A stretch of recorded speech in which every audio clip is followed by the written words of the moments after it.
My name is Jared. I'm from right here in Appleton, Wisconsin, and I am the marketing lead for ARKON Off-Road. I picked up the Bronco about a year and a half ago. It was early summer 2018, and picked it up in Milwaukee, found it on Craigslist. Kind of was an impulse buy at the time. I saw it for sale, knew I was kind of looking at a older OBS style SUV to go after, and had to go scoop it, pick it up, and get some stuff done to it. Pretty much waited on this truck and did everything at once. I got the lift kit picked out, got that shipped up here, sent that off to powder coat right away. Waited on wheels and tires to come in. Those came in, basically did it all at once, got lift kit, wheels and tires all on. That following weekend is when I then did the 2019 front bumper swap off of 2019 F350, and then tint was like the next day. So within a matter of about a week, this thing went from completely stock to being as it sits now. And then casually drove 6,000 miles to Daytona and back. Really, all I wanted to do with this thing was to make people mad. There's a reason that it's squatting 2 inches in the rear. There's a reason that I lifted a Bronco and not a pickup truck. A lot of people see the Broncos as like an off-road vehicle or something meant for like trail riding or stuff like that. I wanted to take that and put some big wheels on it, mud tires, but not actually take it off-road. I wanted it to squat just because it's not something you see up here in the northern states at all, and just I wanted to kind of make a statement and make something that wasn't necessarily seen very often up here, and it definitely turns heads. I'll be driving down the road and everyone's just looking like, what was that thing that just drove past me? Because what is that thing that just drove past you? My first truck that I had was a 97 F-150, and I kind of learned about custom offsets through that truck. And just seeing what people were doing kind of made me want to start becoming a part of it, because I saw people taking a vehicle that you just see every day on the road and doing something different with it, doing something to make it their own. And it just kind of had that appeal to me as being more of like a creative, artistic type of thing, that you can take just any vehicle that's out there, do something cool with the wheels, do something cool with the body, with stickers, with vinyl, with whatever, lighting, and come up with something that's just completely one-off, your style, your design, in a rolling piece of art, essentially. If you have a vision, you have an idea, whether it's 16-inch steelies and 38-inch tires, or 24s and 35s, or as long as you've got a vision and an idea to go forward with, you can do whatever you want. And that's what's cool about seeing, like, going to shows and going to meets and seeing other people and what they've done, is like, you'll see something completely one-off that you haven't even thought of before, and it's like, that's awesome, tell me more about it. And there's just so many stories behind it, and it's cool to have that experience and have that to talk about, because there's a lot of other people out there that have that too, and you can easily connect with them and talk with them and share your stories and your creativity with them as well.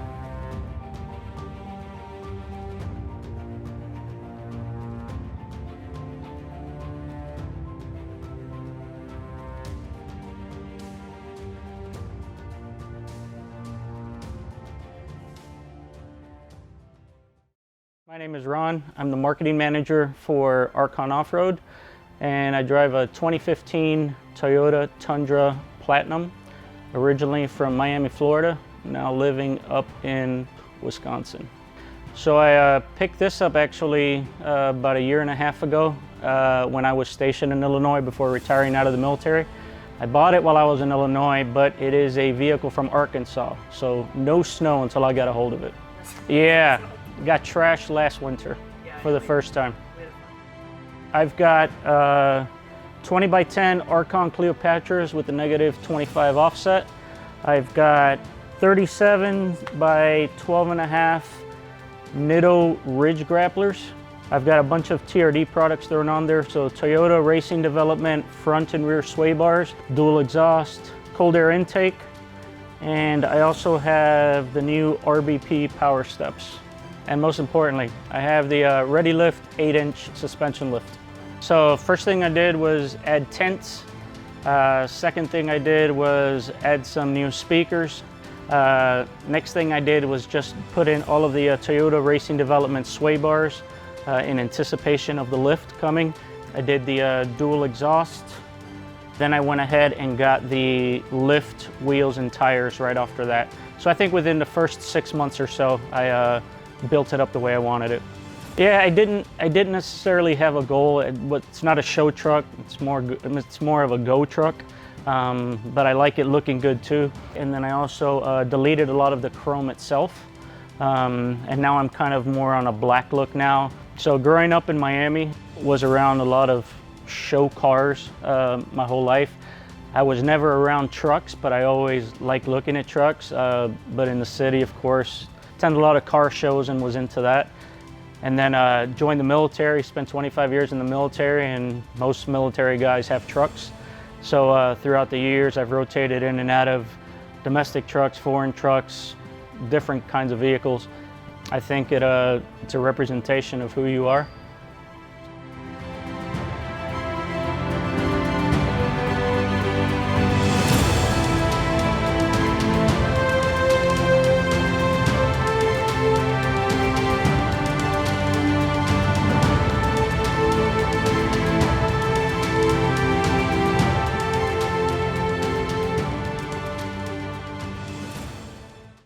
My name is Mitchell White. I drive a 2008 Dodge Ram 2500 with a 6.7 Cummins, and it's sitting on 24x14 -81 ARKON Alexanders.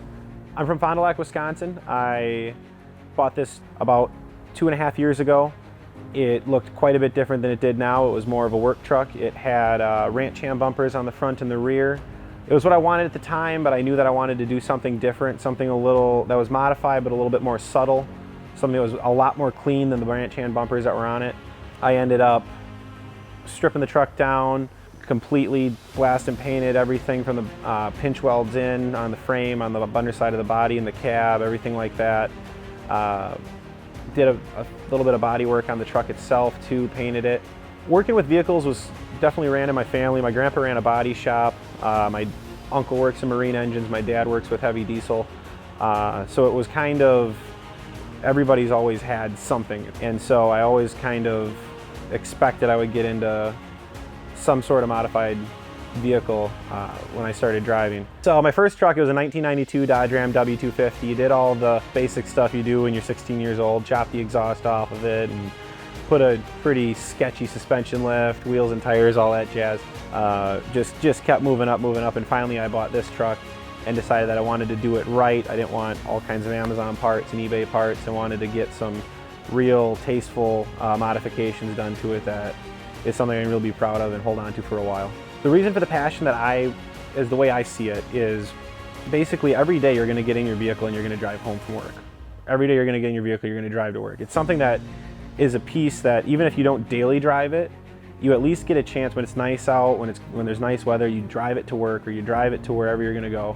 And that time that you have in there, for me, is time to just decompress from whatever I've got going on. If I'm having a bad day, or even if I'm having a good day, if I'm busy, if I'm not, the time riding in the truck, it's just you and the truck, and you're thinking about, sometimes it's just what you put into the truck, what you put into the build, this kind of like almost zen moment that you can just roll on and not really have to worry about anything else other than the truck and the road and you.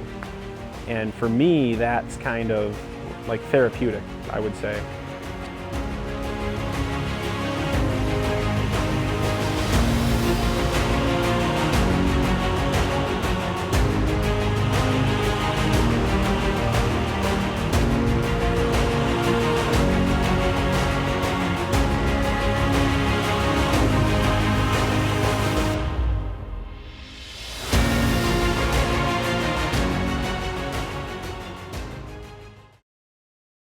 So I am Cody Banker. I am the installer at Offset's Garage, build all the sweet trucks that come out of here. So when we launched ARKON Wheels, we knew we had to build a show truck. So what that was gonna be was really up in the air. And then Sean found that the new Super Duties, he really loved how square they are, and said I could basically build whatever I wanted to build as long as it's a brand new Super Duty. So we went down, talked to our friends at Holiday, spec'd out a truck, we ordered it, it got built, sent to us, and then I promptly ripped it apart. Called up BDS, and we were very close with them, so that was kind of the big jumping off point from there. You know, we just hooked up with every other partner we could find.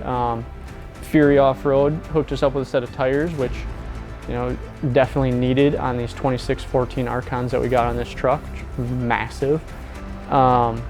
from there, it was just kind of the little things. We went back to our old friend Albert at Gold Standard, got some headlights built, hooked up with Recon, got tail lights, mirror lights, and some cab lights from those guys, and maybe a few more things to come here. Overkill Fab, I had been following on Instagram, liked a lot of they had a lot of really cool stuff they were building. So, you know, took a shot, hit those guys up, and they actually responded with, hey, we can do something way cooler than that. Can we give you something we don't offer? So absolutely. So that's how we ended up with the ARKON grill that you see on here. Bed rug, and AgriPro with their low max tonneau cover. Both of those companies we had used on CO2, loved how the product worked, so we definitely had to throw those on the truck as well. It was just kind of a waiting game on parts, so we really didn't even get started building this truck until April, May. First show was Daytona, which was the first week of June, so we kind of had a mad rush to get this thing together. You know, it kind of goes to show how fast you can do something when you really have to get it done. So the whole premise of building this truck was hopefully we can get to go to Sema. So we have been working with BDS, for the majority of this build, and we do have confirmation now. This thing will be at Sema 2019. So that's a huge thing for us. We've never had anything there before that we've even touched. So, you know, that's cool as far as being part of the shop, you know, much less being part of the wheel company. So that's a huge goal. So that's something I've always wanted to do myself. So now we've got that under the belt. Now I just got to try and get a magazine article and I'll be set. I can retire. Obviously, we wanted, going to Sema, we want a little bit of a wow factor. So plain black truck isn't going to be going to Sema. So we've got a wrap in mind for that. That'll be coming up soon. We've got train horns that we've been waiting to get installed for quite some time. So finally, we're in the clear to get those in. We've got a cowl hood from RK Sport. That was part of our phase 2. We got some amp steps on here now, so all these short people around here can get in and out if you haven't seen the struggle with that.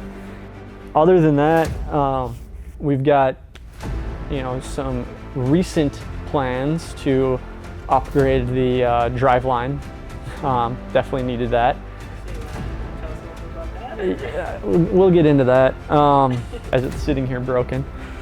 Definitely going to go into it and do some performance mods. It really needs a tune badly.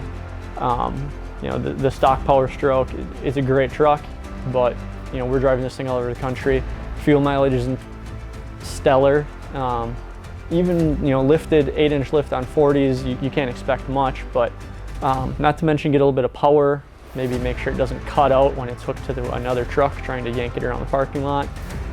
Everybody's been asking us to do some performance. So I'd say the biggest thing with building all the show vehicles, and not only this one, but every truck we pump out of here, is just kind of like a pride thing. You get a big kick out of the smiles on people's faces when they see something like this. It's not, I'm building it for me in a way, but I'm building it for everybody else too.